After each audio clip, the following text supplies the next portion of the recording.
history actually made in Detroit by Jared Goff as they hosted Baker Mayfield and the Bucs. Of course, Detroit had lost last week on Sunday Night Football to the Chiefs, trying to bounce back on another primetime game.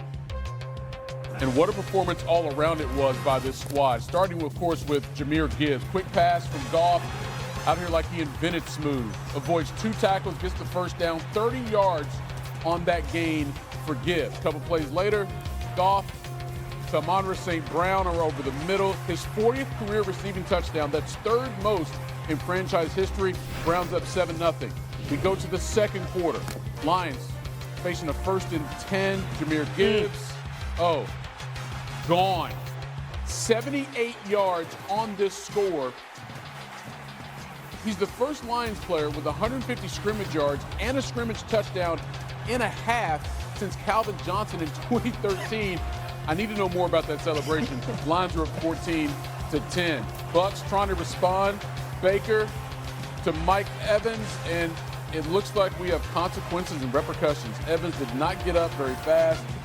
He would leave the game, had a concussion, but also a broken clavicle. His regular season is pretty much done. Right before the end of the half, Goff, St. Brown looking, but it's picked off by Jamel Dean, and the Bucs will get a field goal out of that, so it's 14-3.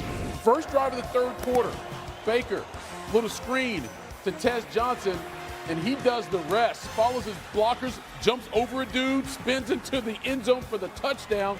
They went for 2, didn't get it, so it's 14-9. 6 minutes to go in the 3rd. Goff to Gibbs. And he's got open space, and that's a problem. And, oh, he thought he had a score. But he would get it a couple plays later off that spin. 218 total scrimmage yards in the game, and those 2 scores is 21-9 Detroit. We go to the 4th quarter. 4th and 4 for the Bucs. Baker under pressure. Hits Cade Otton across the middle. He's going to reach for the first down. The ball comes out, recovered by Tampa for the first down, but Dan Campbell challenged it because he thought he didn't reach the first down marker. He was ruled down and short. Mayfield, like, what's going on? Well, off the turnover, the Lions attempted a 58-yard field goal, and Jack Bates bounces off the post and in. Lions up 24-9, and then 5 minutes to go in the game. Baker trying to get something on 4th and 8. Pass broken up. Kelvin Shepard, defensive coordinator for the Lions, like, yeah. Dan Campbell's like, yeah. Jared Goff, 9-2 now on Monday Night Football. Best percentage ever. Here's Campbell. Listen, we did what we had to do. There's things we got to clean up, but I tell you what, defense, you play like that, you win every game. That's the bottom line. That's outstanding. That's the way to cut it loose, just like we talked about, guys. I mean, we hate losing. We always want to try to find a way to bounce back and get back, to our standards, and that's trying to win every game. Certainly offensively, I don't think tonight was up to our standards, and now that's not going to take away from the enjoyment of the win, but at the same time, there's a lot of things to fix right now that we need to be on top of, and we will be. We'll be fine. Just doing the little things, attention to detail. It's attention to detail. When you're in a heavyweight fight and you're going to cross your T's and dot your I's, the other team's going to win. Again, Dan did a great job getting his guys ready, and starting with me, I definitely have to coach it better. We got to coach it better as a staff, and we got to play better. We're sitting at 5-2 now. We would have loved to have been 6-1, but we're not. We're 5-2, and we have a short week and a divisional opponent. So it's about singular focus. We have to get the things corrected, especially on offense, and then move forward. But we will do that. That's the type of group we have, and just focus on the next thing. We're going into week 8, so keep the main thing the main thing. As Mike said in that highlight, nothing but bad news out of Detroit for the Bucs. Coach Todd Bowles said post-game that Mike Evans suffered a broken clavicle in the 2nd quarter. Along with that concussion, will miss most of the rest of the season. Obviously jeopardizes Tampa's offensive production, but post-game, Coach Todd Bowles was much more concerned about the bigger picture. It's never good to see one of your stars go down like that, especially with him just coming back and everybody excited to see him. So, it's a tough blow, but we've been holding it down since he's been gone, and we just got to regroup and come back. For the team, it's not great, but for him, I hate it. From seeing him work each day in person, whether he's healthy or hurt, just how he attacks each day, it just sucks. You never like to see that, whether it's a teammate or not, but especially when it's Mike. So unfortunate, but guys trying to step up and play for him. That injury will have historical ramifications as well, as it'll likely end Evans' streak of 1,000-yard seasons, as he's reached the mark in each of his previous 11 since entering the league in 2014. That's tied with Jerry Rice for the longest streak in NFL history and is the longest streak by any player to start an NFL career. Still ahead on SportsCenter. Seahawks got a win, and Jackson Smith-Njigba did something that no one in the history of the organization's ever done. He's going to join SportsCenter, and we're going to talk about it next. But take a look here. The Falcons, Marcus, only have 10 players on the field, so Jones takes advantage, finds McCaffrey for the first down. My goodness. Costly mistake by Atlanta. Next play, McCaffrey taking the handoff, barreling his way in. From a defensive guy. You think so? Yeah. Physicality. Can't pull the runner in the end zone. I don't care.